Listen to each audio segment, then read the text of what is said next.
I'm turning a small space into an insect and bird-friendly native plant garden. Native plants have so many benefits over imported ones, which you can learn about in part 1 of this series. But today we have a design, we know which plants we want, and all we need to do is go get them. How hard could it be?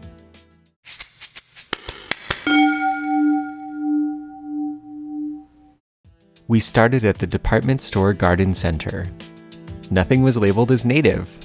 I guess that makes sense. They have big national supply chains and it's hard to make decisions about which plants go to which store. It probably also rises from our culture of promoting certain plants. Plants like the petunia with their big pretty flowers and big leaves. But you know what else likes those big pretty flowers? Caterpillars. So we apply insecticides to make sure that insects don't touch our plants, and we apply water to make sure they can grow in places that they wouldn't naturally.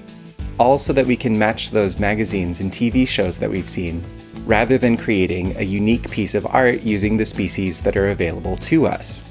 I think that says something about us as a people, but I think it's something that we can change. Okay, so let's go get some native plants. Here's a wild idea. Can we just go dig some up and put them in our yard? Is that even legal? Yes, with a couple of very important caveats.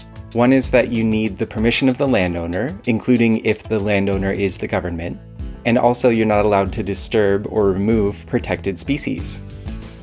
Is it a good idea though? No, and there's 2 good reasons why. One is that if you're digging up plants that have flowers, they've just put so much energy into growing that flower that they might not survive the transplanting process.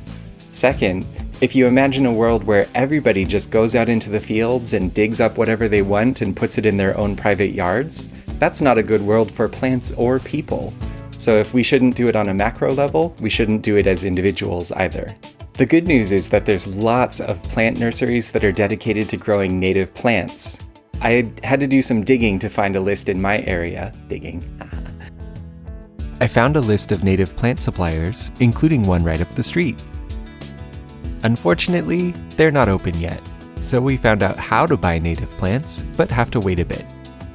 I'll post updates to social media so you can follow me on Twitter or Instagram at BioBush. Links will be in the description.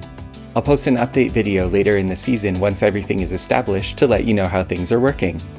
So you can subscribe to know when that pops up, or you can dig through some other videos on this channel.